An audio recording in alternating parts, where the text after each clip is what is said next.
Good morning, everybody. We'll get started here in a minute as people come in.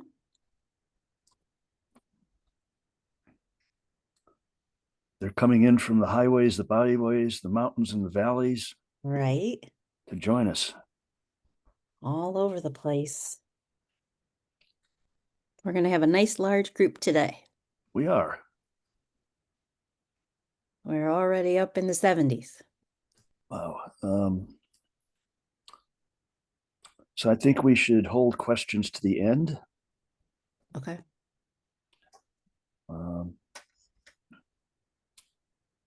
I think that's a good idea. Let's see where we get to. If you have a question, everybody try to write it down or write it in the chat so we don't forget it, and we'll take all the questions at the end and answer everything. All right. You won't leave until you get your question answered. All right. Good morning, everybody. Thank you for Okay. joining us today for Marketing Strategies for Success.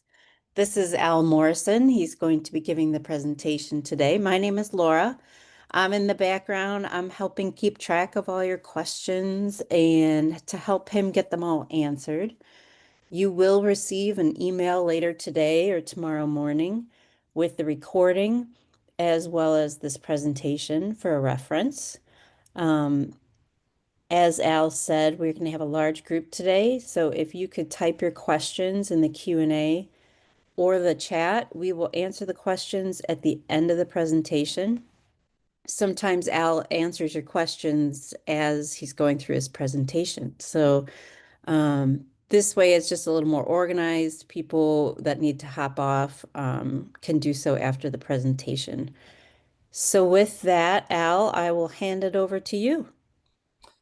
Thank you so much. We've got a lot of participants today, so I'm anticipating a lot of questions at the end.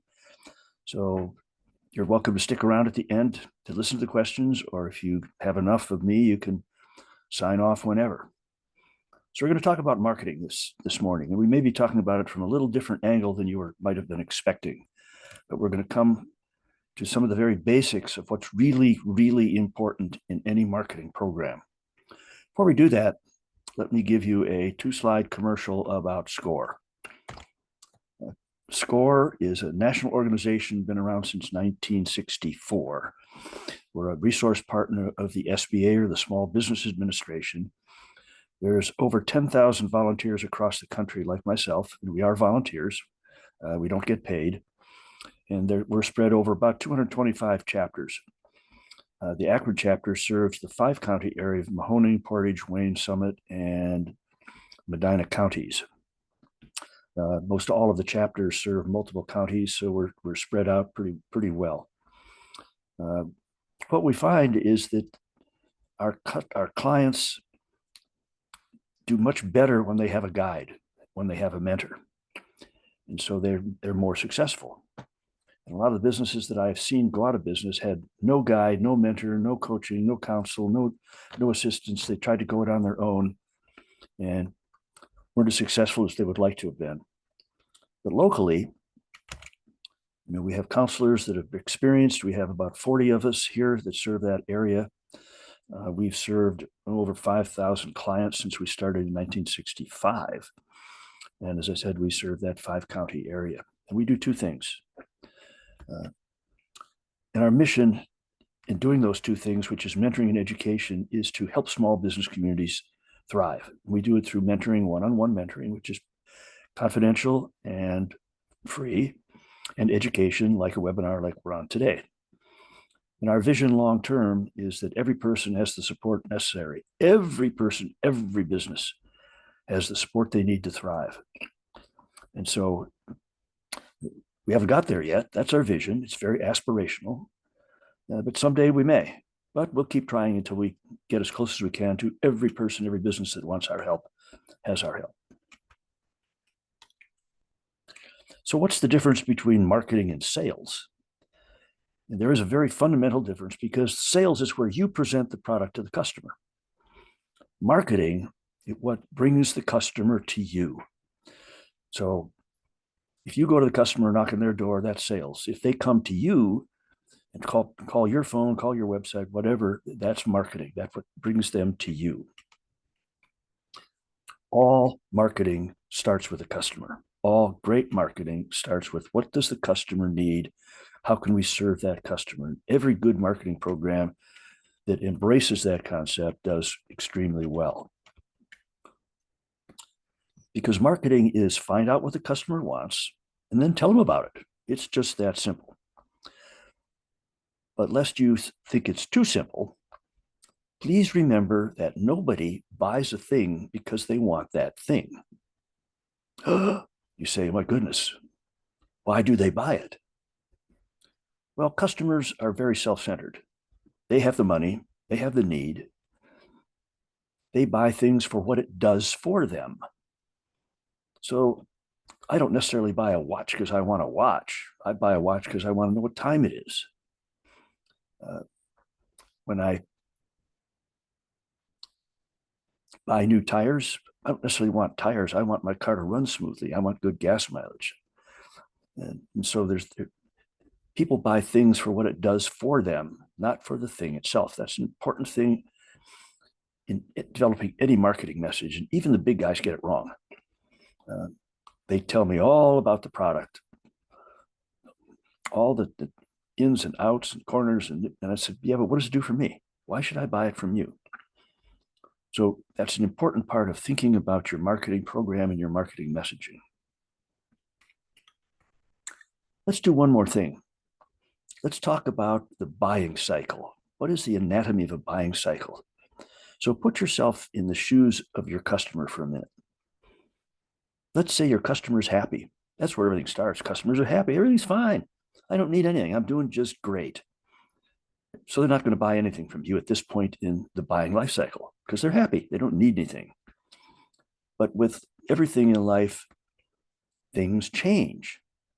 And as things change, then I now recognize that I have a need. This is where all marketing begins, is when I recognize that I have a need.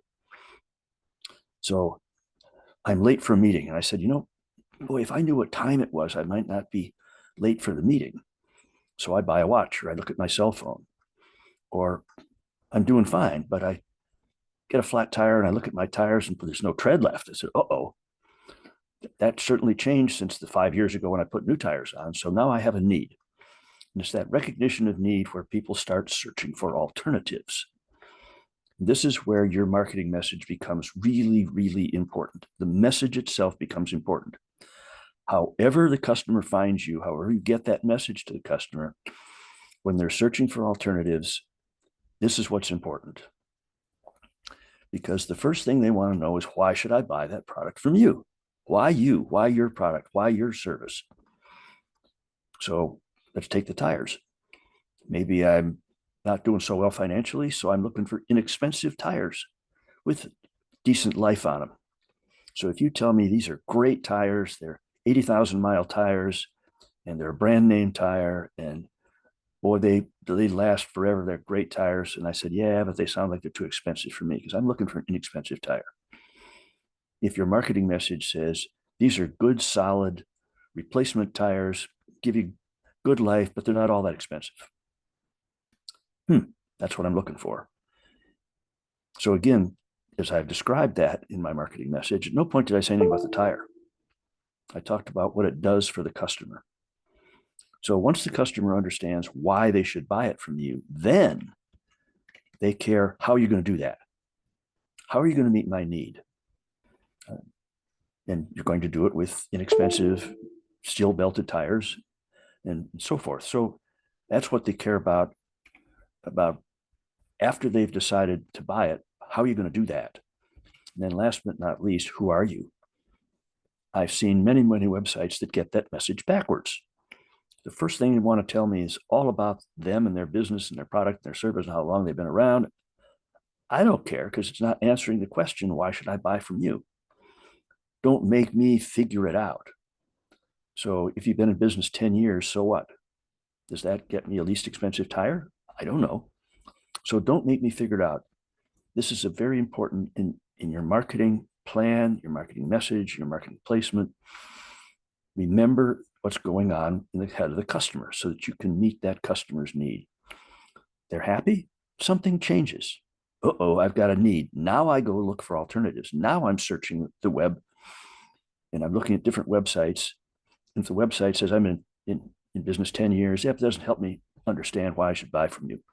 But I come to your website says we have great bargain tires, reliable tires at a reasonable price. Now I'm interested. I may click to the next page. How are you going to do that? And you explain how you're going to do that. Then, and only then, if I even care at all, I care who you are and about your business. So that's very important as you plan your marketing message, your marketing strategy. Think about what's going on in the head of the customer, because great marketing starts with the customer. Average to poor marketing starts with the product or service and works its way out without caring at all about what the customer wants. Okay, so now, before we start that, we have to figure out who are we going to sell to. This becomes very, very important because you can't sell to more than one person at a time, one particular demographic at the time. So I think you would agree that selling to men is probably a little different in certain cases than selling to women. Men wear sneakers for a little different reason than women wear sneakers. So if you mix the two together, nobody knows who you are. So it's really important that you start with the customer and say, who is my customer? How do they buy? How big is that? And can I sell into that market? So it's very important to start with that customer. Who are you going to sell to? Who is it? What do they look like? What do they seem like? And so forth and so on. And the professionals call that demographic of the customer the persona. It's the demographic of that customer. Knowing that customer persona is critical because that is the basis for your marketing plan and also your marketing message. And if you get that wrong, then it's not a good marketing plan. If you get that right, you'd be surprised at the good things that happen. So you tailor your marketing plan to that very specific persona. You can speak then directly to that persona. You have a good idea where they may hang out, and you can optimize your marketing spend so you don't waste any money marketing in a place where they're not going to be. So I will give you an example. If I were to start a bike shop, I have a very clever name, Al's Bike Shop. And I would market to left-handed women between 25 and 45, who are left-handed, own their own home, college educated, and professionally employed. All of those go into a very, very specific persona. Left-handed, female, age, economic status. When I talk about that bike for them, I know something about them. I would guess that 25 to 45, they're riding for sport, riding for exercise, maybe like riding to maintain their weight. Conversely, if I was marketing to a retired woman, she's not racing. She wants to ride with her grandchildren. So the message is slightly different. But if I mix the two, then neither one knows who I am. So you want to always keep that separate. Again, we're starting with the customer, working our way back in again. So let's take my 25 to 45-year-old woman.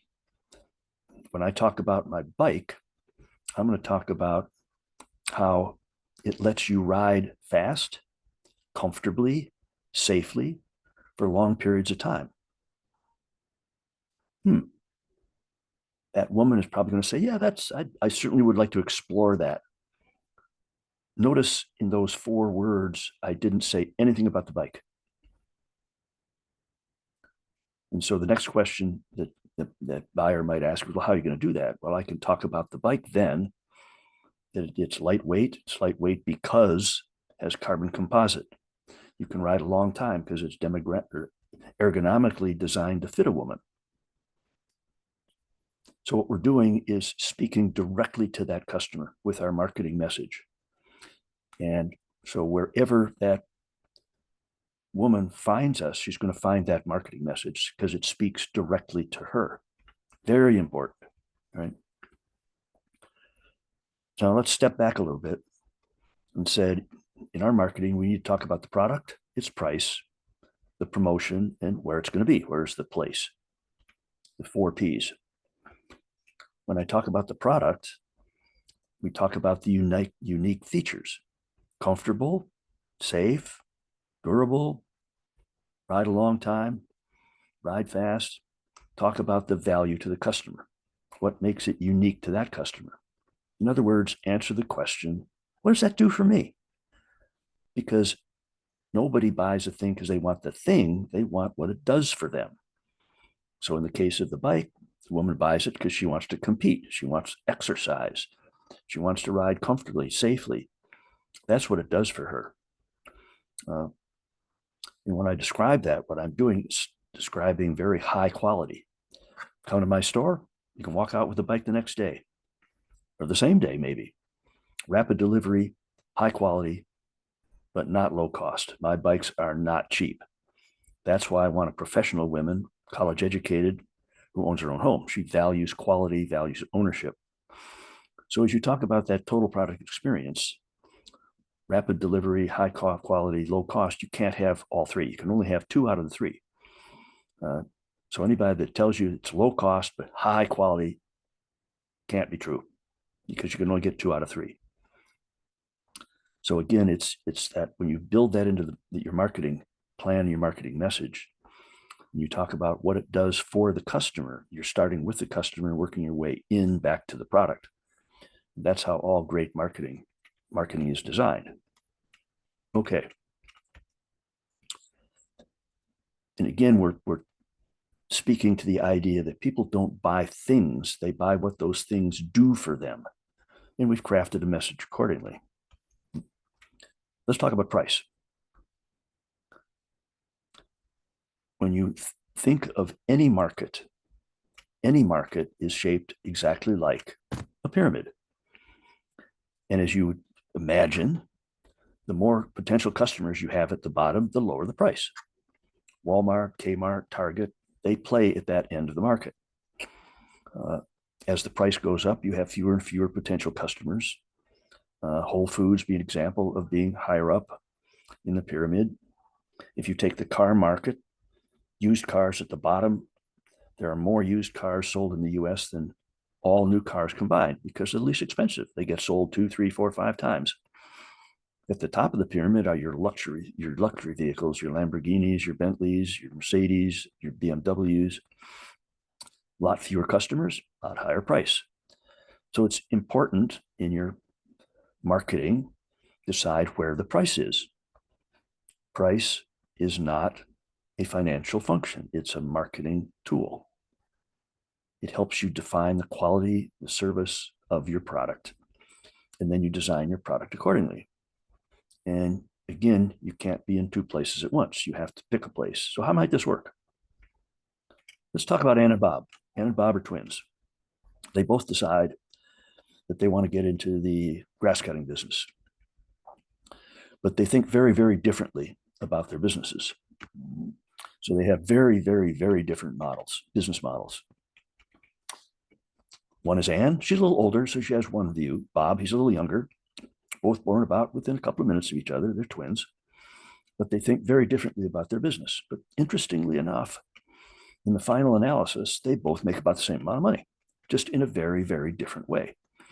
So being at one end of the other pyramid doesn't mean you limit your potential for making money. It just dictates the way you have to run your business. So let's talk about Ann. Ann's the older of the two by a couple of minutes. And Ann's business is concierge lawn care service. Well, there's a mouthful, but think of what that means. Concierge, so she designs her lawn care for your needs. Does lawn care, doesn't just cut the grass. This is lawn care. It's a service-based business. So when Ann's team comes out, they cut the grass, they manicure it, they trim it, they edge it, they pull weeds, they make it look beautiful. If you're going to have a garden party in your backyard, you want it to look green, she will fertilize it. If there's no rain, she'll come out and bring a water truck out and water it a couple of days before, so where you're having your garden party in your backyard looks green and lush and absolutely beautiful. Bob, on the other hand, has a very different business model. He calls his business Bob Cuts. And that's what Bob does. His team comes out, cuts the grass, and go. So they show up, lawnmowers come off the truck, cut the grass, lawnmowers go back on the truck, off goes the team. If you have weeds, not their problem. You got grass on your driveway, not their problem. If it isn't edged, not their problem. Bob just cuts. Now, Ann has a very few customers and deals with them by the season. So you sign up at the beginning of the season in April and they go all the way to maybe early November. Bob does it by the lawn. There's no seasonal nature to him. He just cuts as many lawns as he can. Call Ann, you want her to cut your lawn on vacation? Nope, while you're on vacation, won't do it. Bob will. Just adds it into the mix. So they're very, very different models. What happens over the winter? Ann keeps her team on board. And they tear the lawnmowers apart, they paint them, they clean them, they tune them up, they may rebuild the engines, they sharpen the blades. Bob's team puts the lawnmowers in the warehouse. Ann comes back in the spring, lawnmower start, out she goes, cuts grass. Bob's team comes in, some of the lawnmowers start, some of them don't, some have dull blades, some don't. So it may be a couple of weeks before he gets all his lawnmowers out on the road. But it's a very different model because he laid his guys off over the winter. Very, very different business model, but they both make the same amount of money. So the question for you is, where in that pricing pyramid do you want to be? Walmart, Target, Kmart, they've already decided. Used car market, they've decided. Mercedes decided where they want to be. Some of the other retailers have decided where they want to be. So that's an important part of your decision in pricing, because pricing is a strategic marketing tool. It tells you something about the quality service level of the product or service that you're providing. Some strategies you might use is just find out what the market's at and price accordingly. But you might decide to be at the high end, or maybe you want to be at high low end, or you want to get into the market, you want to be a loss leader, maybe want everyday low pricing. So this, again, it's deciding strategically on where you want to be on that pricing pyramid. But pricing is not something that you set once and forget it, because things change. Cost of material could go up, service levels goes up, people want raises, shipping, the things go up, competition comes in. So you want to watch customer demand really carefully, see what the competition's doing, ensuring you're providing that value to the customer. If you price your product or service too low, you may create a price war. If you ask yourself, can I win that one? And in a price war, the new businesses suffer the most because they don't have the depth of the customer base or of the financial resources probably to hold out. So you don't want to do that. So setting the price becomes really important. All right. When you're promoting it, again, you want to be very precise and concise about that product or service. So you want to talk about the quality, the price, affordability, define what are the unique features. Answer the why should I buy it? So what question? That's the first question people ask. Why should I buy from you? What do you have that I need that makes you different or better? And that so what answer has to be communicated through all of your materials, all of your media, wherever you have your marketing message, website, handout material, whatever that needs to be the same, it needs to be consistent about what does that product or service do for the customer. Lots of places you can put it, lots of outlets for that marketing message. But if you use more than one, you've got to be consistent, because if you're not, then the customer doesn't know who you are. And oh, by the way, you may use a different conduit for a different persona, which might keep that separation of between one set of customers and another. You could use a different media. Don't write this down. Remember, Laura said you're going to get a copy at the end of the presentation.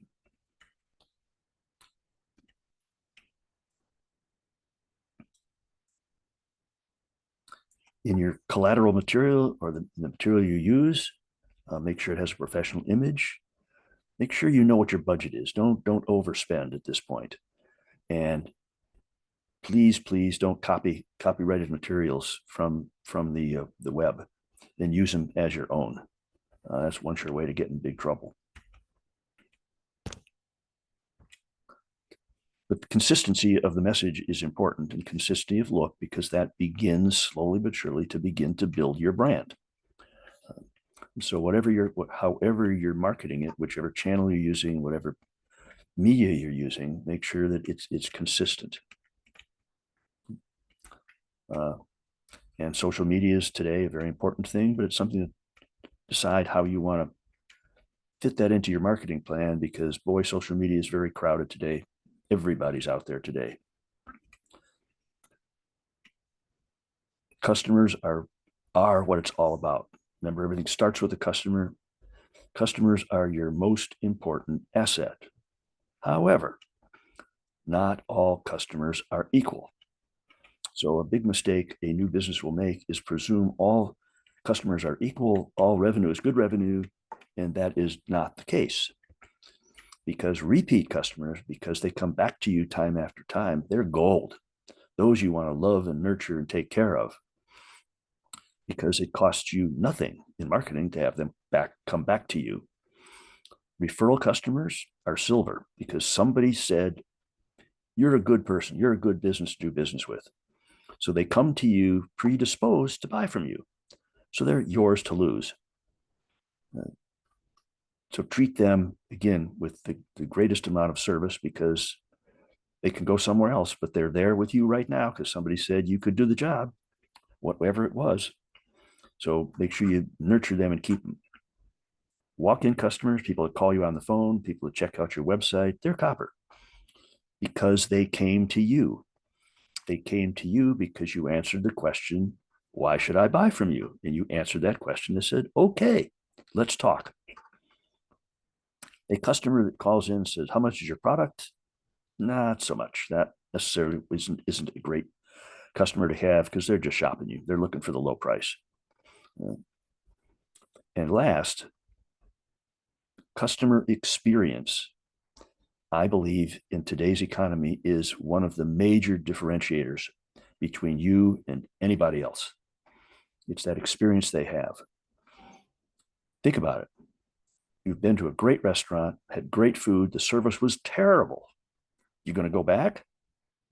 Maybe. But you went to a medium priced restaurant, the food was good, but the service was spectacular. Everything they did was just right. Timing was right. Food came out hot. Service was great. You're probably going to go back. So again, food, you could say food is food, but it's that experience that becomes the differentiator for you in your business. SCORE did some research a while back, and out of 100 lost customers, and they looked at hundreds and hundreds of customers, 88% were lost because the person they talked to was indifferent about their problem, just didn't help them. 24% were lost due to unadjusted complaints.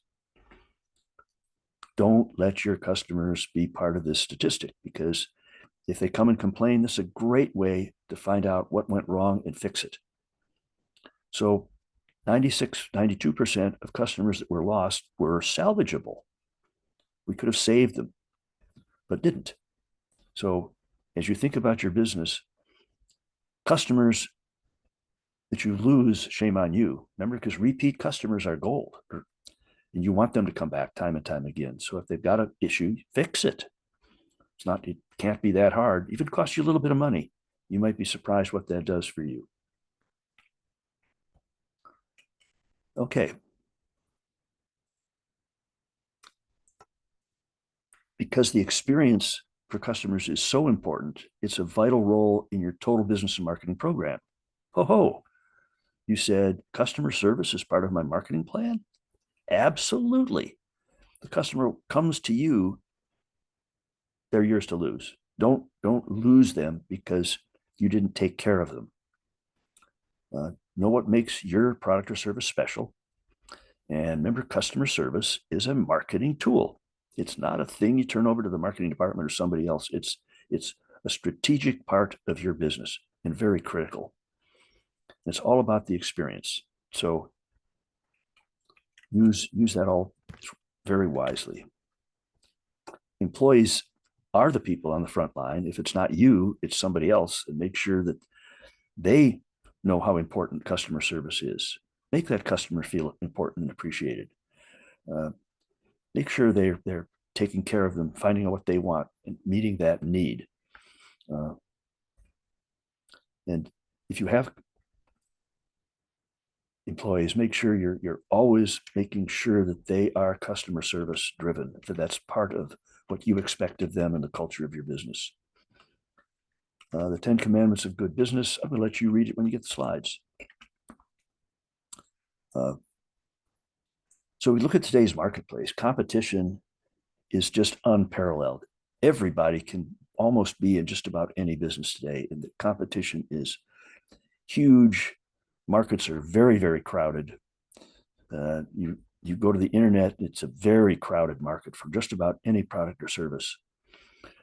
And they come in, again, all sizes of professionalism. Make sure that you're at the top of the heap in terms of professionalism. Customers today, because of the internet, are mobile. They don't have to shop close to home because that's the only store around. They can shop anywhere. They can get product or service from around the world with just a click on their phone. So they're very mobile, and it's easy to lose them. So you can't take your established good customers for granted. You just can't, because repeat customers, again, are gold.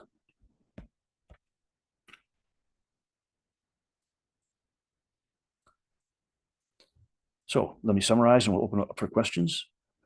Good customer service is an excellent marketing tool. It helps to build upon your business and grow it. Keep the communication line open. If there's a complaint, solve it, learn from it, fix it, move on. And you've got to watch your product, your service, everything, every day, all the time, to make sure that you're always providing that best product and service that you can for your customer, because that is a marketing tool. Okay. Make an appointment with one of our counselors, network, and we wish you every success. Now, questions. That's all right. We have some questions already, and then everybody type them into your chat or the Q&A.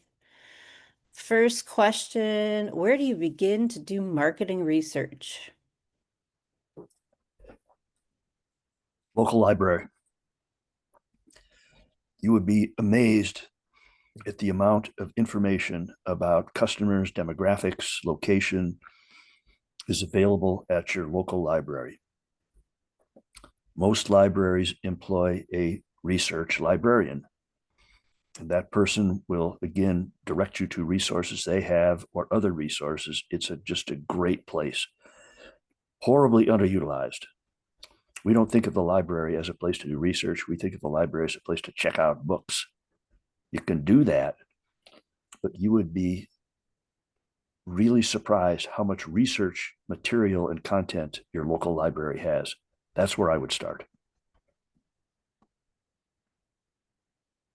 Next question, are you concerned about market size initially or your ability to meet a need?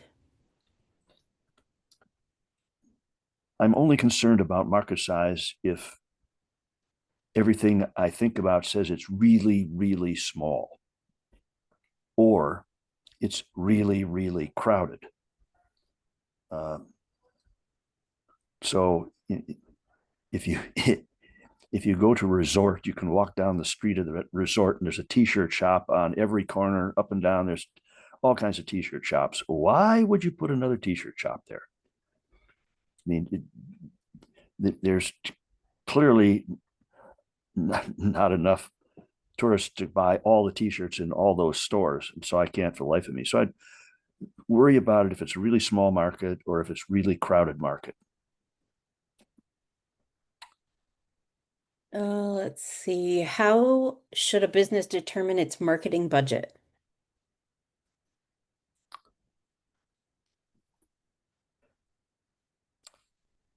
really depends on how much you have to start with.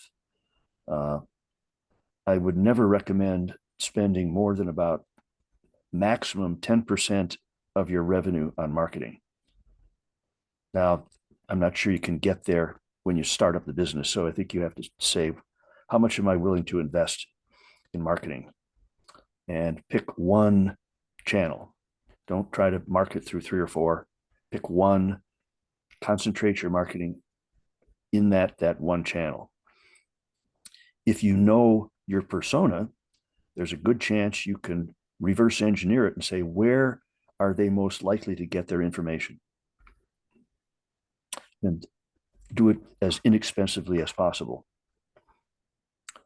So if you are a personal trainer, putting information out in your local gymnasium, local health club might be a great way to do that. Very inexpensive. Start inexpensive. Start local because it's inexpensive. Don't try to bring people in from another state. Get the people in your state or your city or your town or your village first, and build that revenue stream, and then use that revenue stream to, again, extend your marketing. Okay. When you said you might need different questions for different personas, explain, please. So let me take my bike shop. I said my primary market is left-handed women, 25 to 45, professionally employed, educated, college educated, own their own home. Okay. And what I said was you probably can reverse engineer why that woman is riding her bike and create your marketing message accordingly. But let's say I want to expand my marketing, my reach to retired women, left-handed retired women. Well, I would suggest to you that the retired women are riding for a very different reason than younger women. They're riding, I suspect, to ride with their grandchildren. And if they're riding with their grandchildren, they want to ride safely. They want to ride comfortably. They want to be able to keep up with their grandkids. And so that's a slightly different message than the one for the younger woman. It probably is a different ad placement, marketing message placement, just because the younger women may get their information one place, whereas the older women may get it through AARP magazine or Boomer magazine or one of the adult magazines. And they may not be as internet savvy. So not only is the message slightly different, but the way you take that message to the customer is different because of their very different persona. Oh, next question. Can I work with a mentor from Akron if I live in Marion?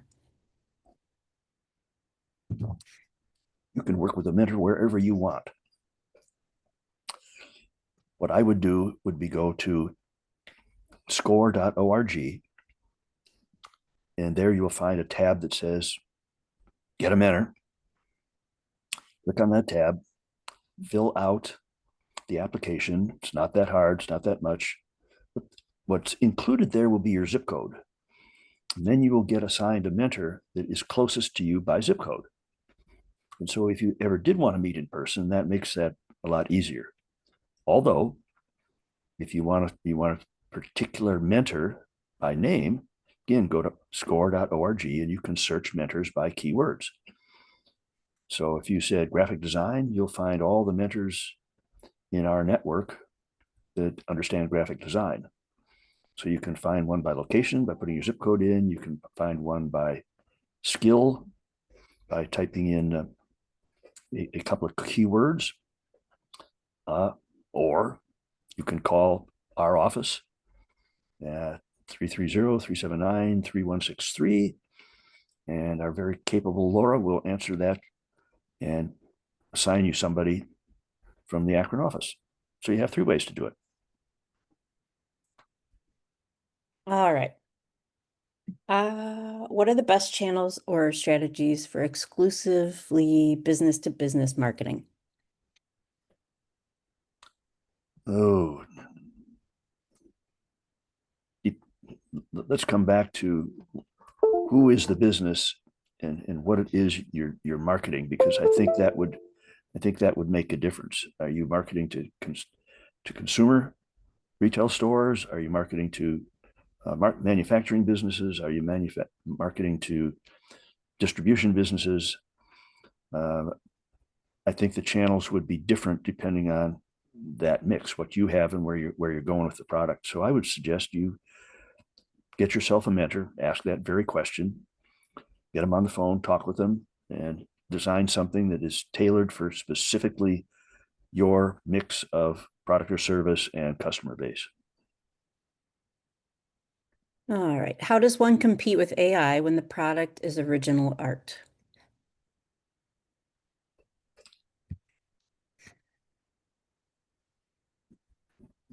That's the emerging question that is a difficult one to answer. I will tell you that in many markets, people are looking for unique designs designed by people. And if you don't believe that, go out to California on Rodeo Drive and try to buy an evening gown. They're all one of a kind. They're very unique. They're designers. The women with that kind of money want that kind of specialty. If you're at the commodity end of the market in any product, AI can do just as good a job as anybody can at the commodity low end, low price, low uniqueness. So again, I'd suggest you get a mentor, talk about the product that you have or service that you have and what makes it unique. And find that thing or two that makes you unique that AI yet is not able to accomplish. There are some businesses today that AI will never compete with. And my favorite example is my barber. No computer yet today or AI is going to compete with my barber.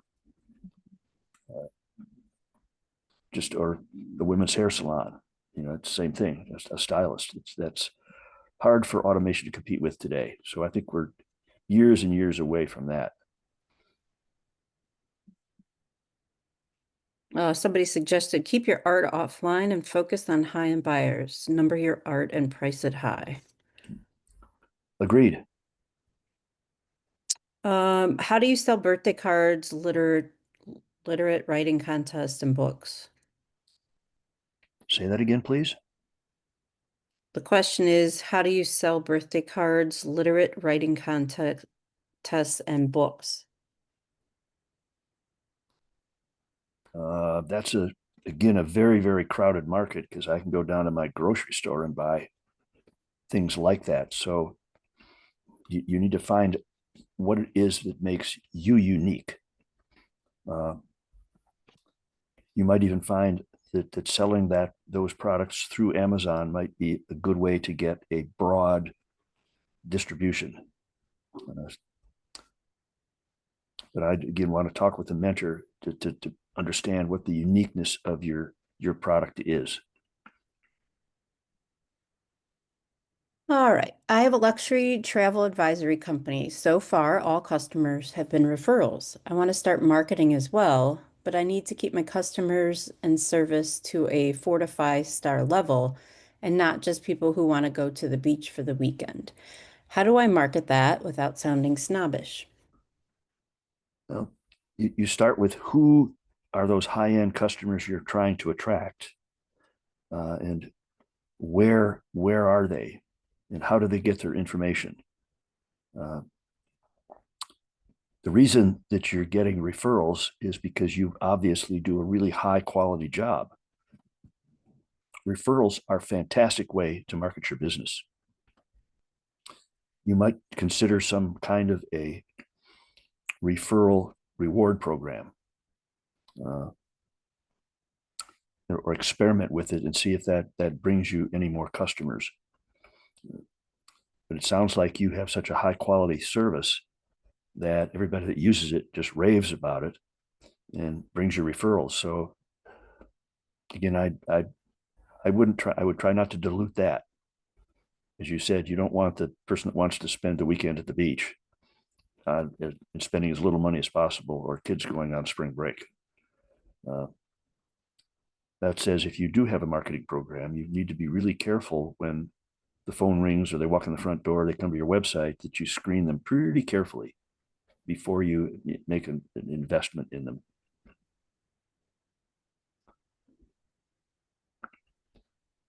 Okay, I started with a business 30 years ago. I had the market, but now there is much more competition. Is there, or what would be a great approach or method to strategically and very sneakily find out competitors' pricing on products or services so you know where they're at compared to my prices? If I hear that, this is a well-established business, been around for a long time, and now we have competition coming in and taking away part of your customer base. Uh, one of the one of the things an older business has to worry about is how do you refresh your product? How do you bring new capability into that uh, setting that nobody else does? Uh, One of the things that in our Megatrends workshop we talked about is the current trend is people are moving away from ownership to access, so they don't want to own anything. This may be heresy, but if you're selling products in terms of people then owning them, you might want to consider some form of a lease, or some kind of a own it for a couple of years and then return it, get a new product. Works in the car market all the time. The first car I bought, I paid cash for. Well, I financed it, but now nobody buys a car; they lease them, or so much down for 36 months, and then they turn it back in again. They get a new car every couple of years. That also might work in your product or service. Still, having that conversation with one of our mentors would serve you well. How do I increase the product visibility on the market? How do you increase product visibility in the market? Uh, Coming back to what is that product and what is that market, and where are you marketing that product? So once you understand where the customer is and what that product is, you can then design a new marketing campaign to get that word out to the broader marketplace. So I would talk with one of our mentors and start developing that new marketing plan, that new marketing program. I'm sounding like a broken record by saying you should get yourself a mentor, but boy, if you want personalized service, you want one-on-one help, you want to talk about your business and your product and your service and you and your market, that's one-on-one is really the best way to do that. Then you get the biggest bang for the buck, or the time that you put into it. Can you provide an example of the type of research I should look at the library? For instance, if I'm trying to work on a niche ideal client in social media promotions. If you're looking for a specific demographic of a person, the library would have all the data from the 2020 census. So you could look at it by zip code, you could look at it by area of the country, look at it by demographic of the person, male, female, age, so forth and so on. They've got a wealth of that kind of information about the demographic of people that responded to the census. That's all available at the local library. There are other places that you can go for research. For example, if you're looking to put an establishment on the side of the road, you might want to know how many cars go by, because then that's tells you something about how many people are likely to see your signage and pull into your store. You will find that at the county engineers department. They keep track of that. because they need to know how many cars go on a road so they know how to plan maintenance. So that's a great source if you're looking for that kind of information. And I would expect the research librarian could, again, point you in those kinds of directions where other people have data that might be very valuable to you. I'm a big fan of the library, by the way. It's the most underused resource that we have in our communities. But they've got a ton of stuff online. And it's nothing instantly comes to mind, but you can be surprised how you can drill down into some of the data they've got and get some really good answers to help you in your marketing planning. Please say more about different personas and conduits for different demographics. For example, financial education services for young adults and another for teachers.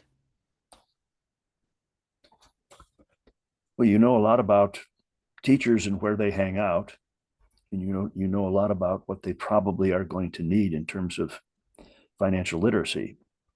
In the same way, you know where younger people hang out, and you know how different their need for financial literacy is compared to, say, a teacher. So you know a lot about those two personas, and you know pretty much where they are or where they hang out. So that's a really great start. Lynn asked, do you make two different marketing materials? If you have two different personas, absolutely yes. Let me tell you, let me give you an example of why that becomes important. Let's say I own three businesses. I own a storm door, a car repair shop, and a pizzeria. You never would combine those businesses in one brochure. You never would do that. You'd never combine any two of them into a brochure or any kind of marketing material, because I'm pretty sure you won't buy a pizza from a car repair guy. So the answer is you need different marketing messages for different personas. It may be very similar, but it will be different enough that if you combine the two, people don't know who you are. It confuses them.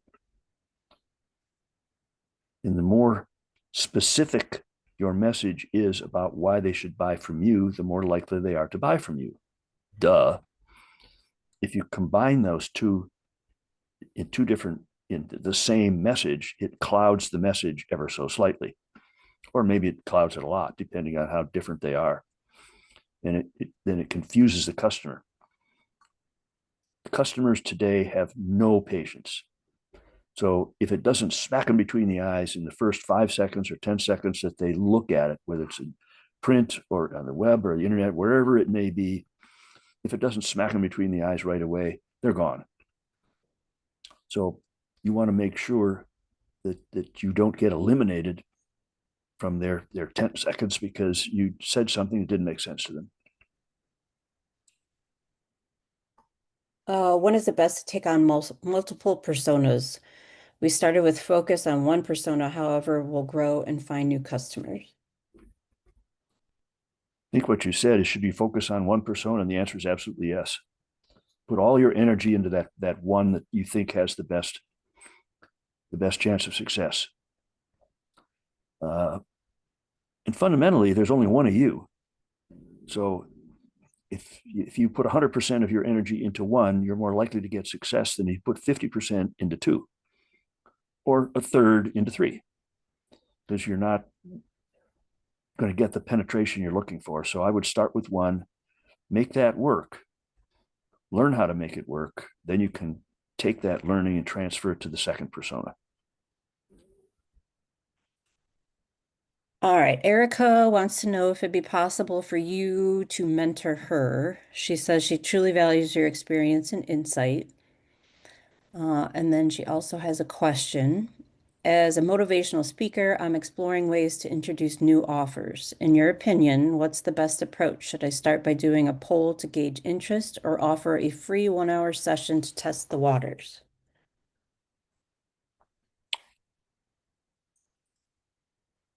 if you're a motivational speaker, the thing you have to really worry about is, does the marketplace like, want, need what you have to say?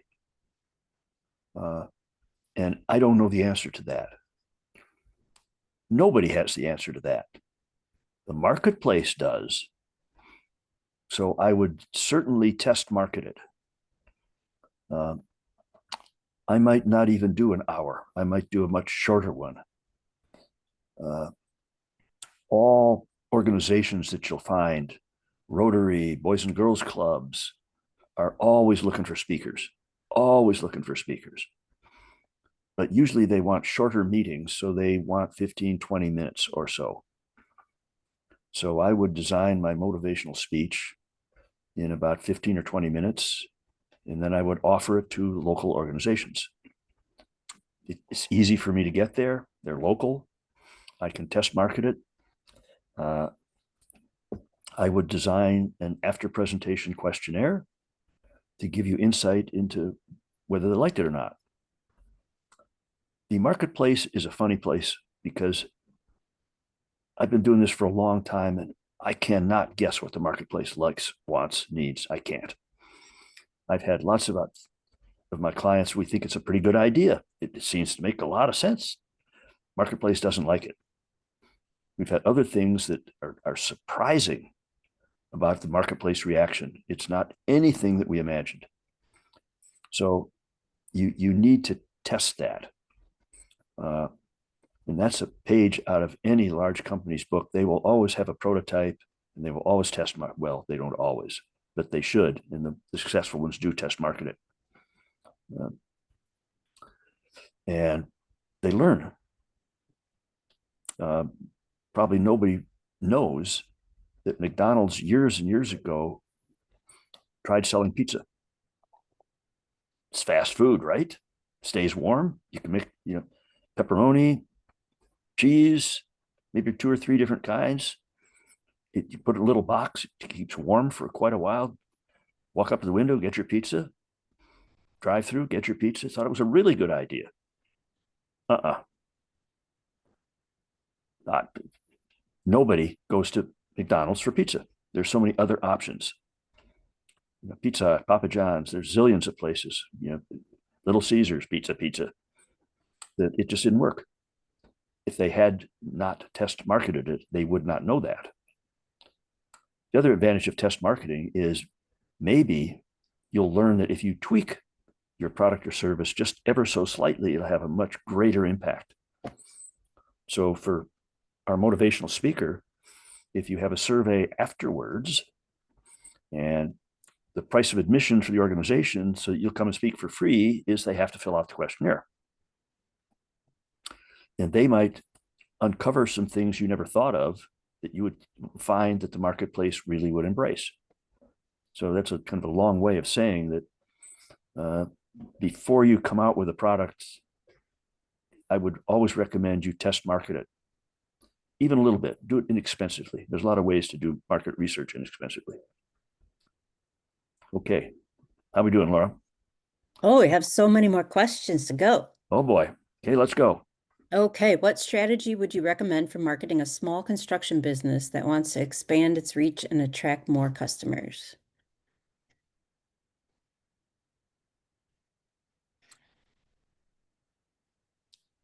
I would guess that you're speaking about a company that has a local presence already, and one that needs to stay local because you may not have a statewide reach.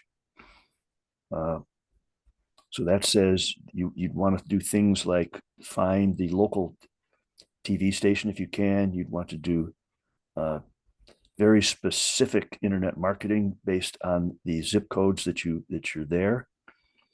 And so there's a lot of ways you can do that with internet. You can be very, very specific about how you get that message out. But you have to, because it's a crowded market. It's a very crowded market. You have to make sure you can tell me why you're different and better than anybody else, than that specifically for me. what are you going to focus on? Basement remodels, kitchen remodels, bathroom remodels? Uh,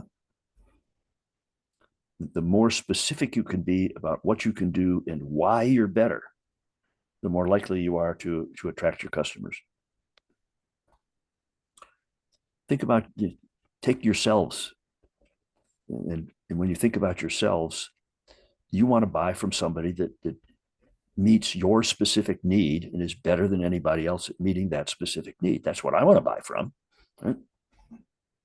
I'm not looking for some generic product. I'm looking for something that meets my specific needs. If I'm looking for a screwdriver, I go to Home Depot or Ace Hardware, but that's not what we're selling here. We're selling very unique stuff, and we need to make sure we're clear about what that is and why it's unique and why I should buy it from you.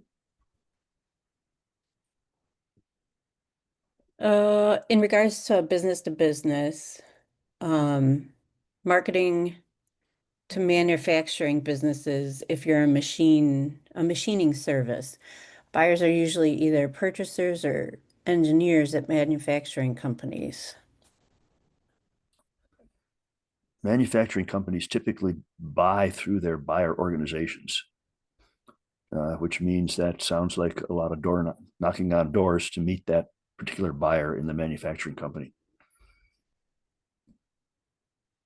But if you can't tell that buyer why you're different, why you're unique, and why they should buy from you, you're going to knock on a lot of doors without a lot of success. Laura? I don't believe all customers are good customers. For example, a famous electronics manufacturer that I worked for would engage only to learn and build IP. They never purchased. How do we qualify, then limit our engagement?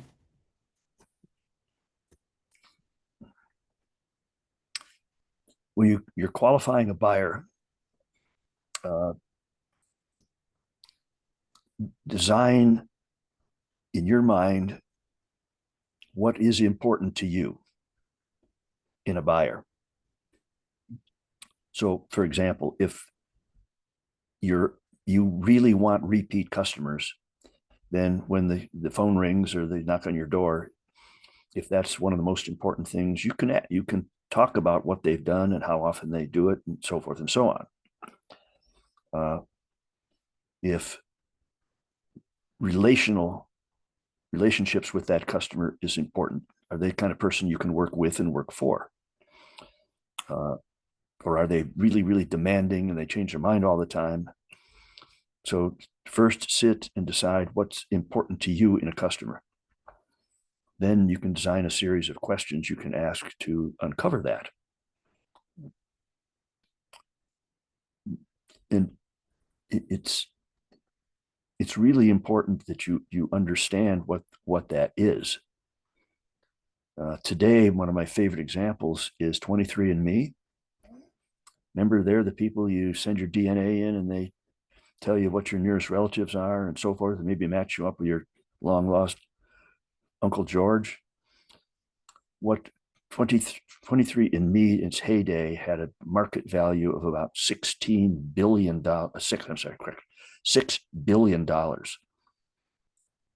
They are now in bankruptcy because what they failed to recognize was that you only send your DNA in once. You never do it twice. Why would you? You don't change. And so that business peaked, it tapered off, and now they're in bankruptcy. I think the news said they have an offer from a company that wants to buy their DNA database for 250 million, which is a far cry from the 6 billion they were worth back in the day. So again, you want to understand who your customer is and what it is you're looking for in a customer. And if you want repeat customers, getting their DNA is probably not the wisest choice. Long-winded answer. Sorry about that.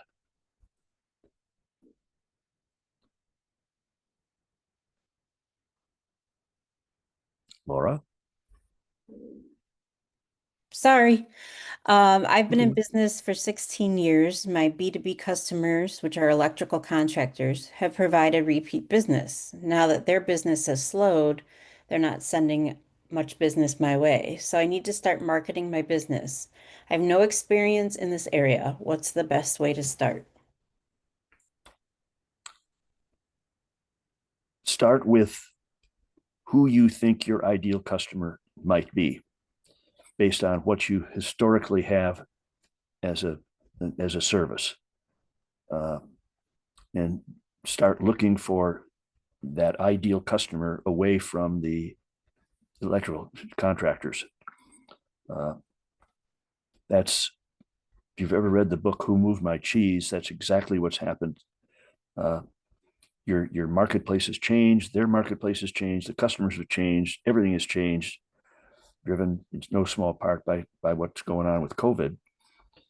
Everything's changed. So you want to again think about what your product and service is, uh, and who that ideal customer is, and begin to market that to that new customer base or another customer base. I would suggest that a SCORE mentor advisor would be really helpful in that process. It's hard for human beings to think out of the box when they're in the box. Sometimes an outsider can ask really the crazy question like, well, what? And that forces us to think out of the box. That might be valuable to you. It's free. Give it a shot. What strategies do you recommend for social media marketing campaigns to stand out in such a concentrated market? That is a wonderful question for which I have no answer.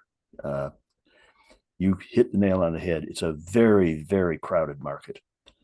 Uh, and because it's so inexpensive, everybody that thinks they want to start a business is there. Some are good, some are not so good, some are great, some are poor, some are terrible.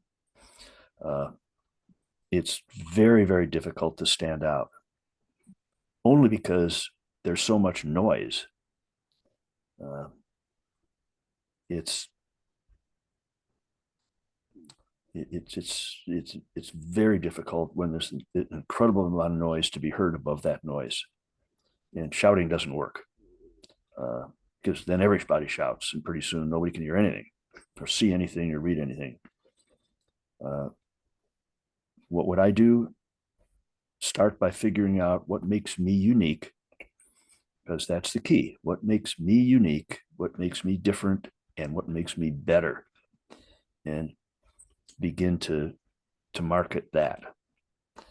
That helps when people are searching for alternatives.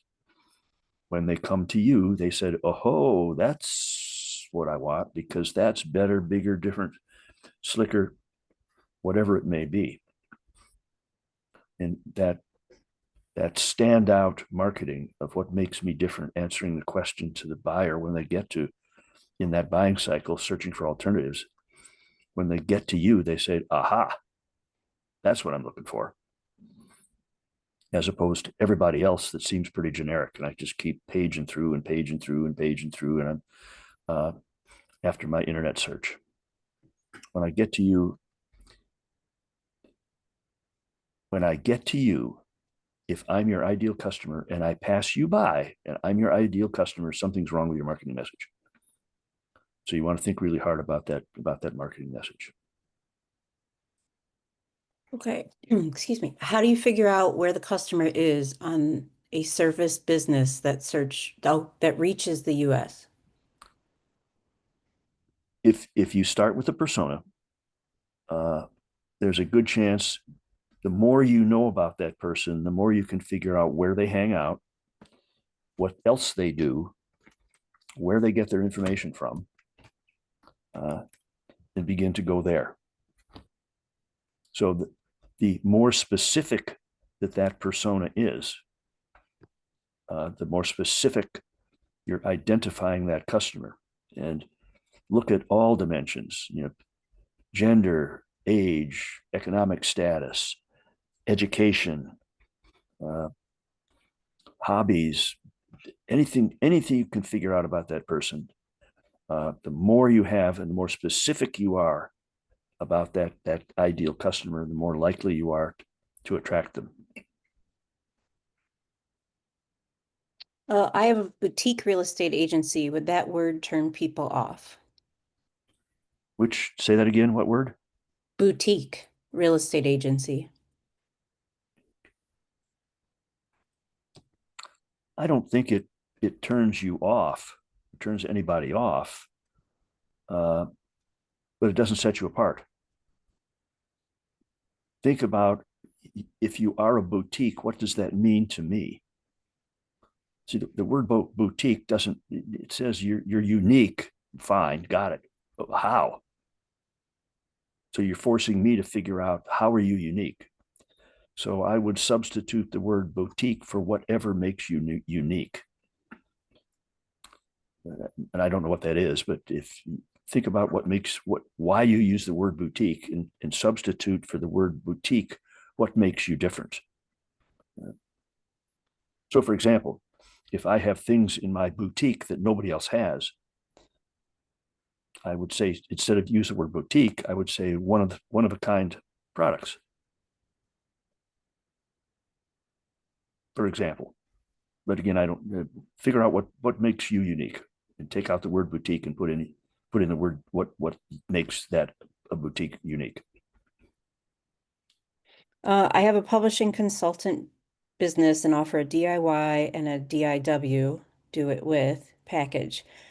How should I approach my customers? I currently use a lead magnet for my email list. I think you've got three different businesses there, and need to market them in three different ways.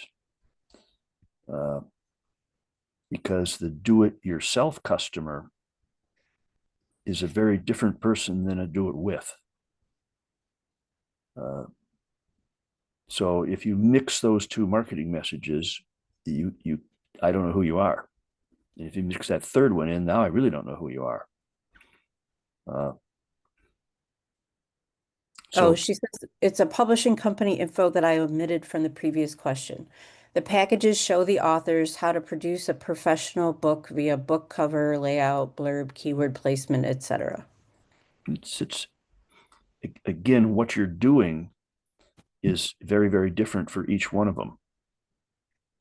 If it's a do-it-yourself business, you're really consulting with them, you're coaching. You're not touching the book at all. If you're doing it with, maybe it's a little more hands-on. So depending on who I am, I may like one versus the other. And if I, for example, if I really want to do it myself, and you said, I'm going to help you with it, I'm getting my hands dirty with you, not interested. Don't do that. All right. Because you confuse me. So you really have two different customers, or maybe three. All right, we're almost caught up. A couple more.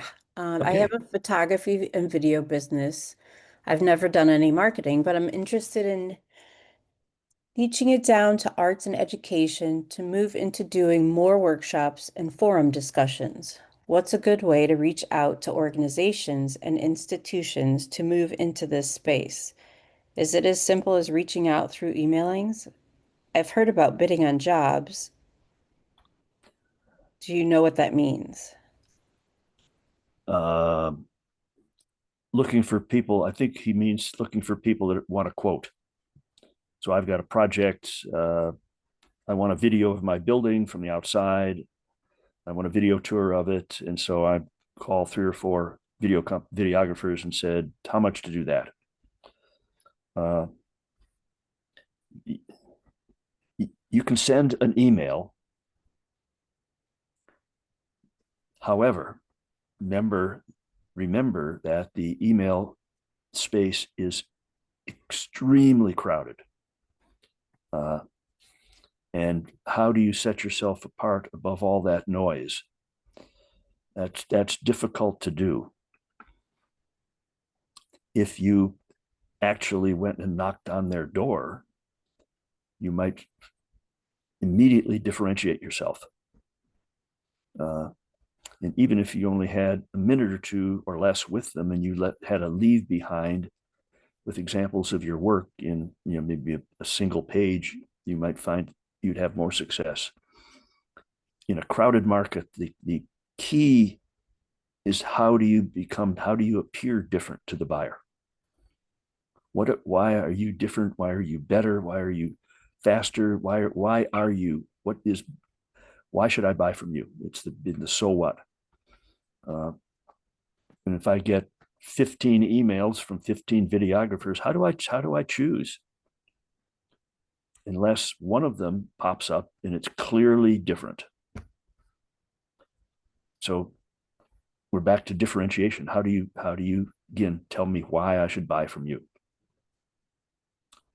And if you make me figure it out, I won't. I just don't have the patience to figure it out. So you've got to tell me. Be bold. Tell me why I should buy from you. Tell me what it makes you better, what makes you different. All right, here, last one. I don't know if you have an answer to this, Al. Judine said, I wish I could get a SCORE mentor, but I'm in Canada. Do you know, does Canada offer anything like SCORE? We do not. SCORE is a US based organization, and we stay strictly within the 50 states. The reason for that is some, not all, but some of our funding comes from the federal government. And as you would guess, money that the federal government gives to US companies, they expect it to be spent inside of the US. Um, I don't know this, but I would suspect that there are smaller organizations that are Canadian based that offer mentoring, counseling, advising. Uh, they may not do it for free, but you might find it. I would do do an internet search and look for the organization that tells you why they're better than anybody else. Why should you buy from them? Why should you use them? Just, just do the reverse of what we've been talking about here. Go look, see who pops up above the noise level. All right, last question, everybody. I just started training, um, 3-day workshops on site and data analysis for manufacturing companies. How should I market my business? Uh, you told me what you do. Why should I want to do it? What benefit do you give to me, the manufacturing company? You need to start with that message. What benefit do I get? Why should I buy from you? What's it going to do for me? It's going to lower my product cost, going to increase my delivery, speed up my delivery, reduce my scrap rate, increase my yield. What are you going to do for me? And that's the lead line. Because when you say data analysis, I said, okay, I know what that is, but what's it going to do for me? What do you do for me? And without that lead question, you're just another somebody that's got something that I can't figure out quite what to do with. All right, everybody. Thank you so much for joining us today and all your questions. Lots of participation today. So Al Thank and I you. both really appreciate it. You will receive the recording of this as well as the PowerPoint. I will include a link to look at some of our other workshops. We do have several, once a month, we have social media, different types of social media marketing, plus all the other chapters you have access to. And then also, I'll send you a link to request a mentor. So thank you, Al. Appreciate it. And thanks again, everybody. Thank you much. Have a good day.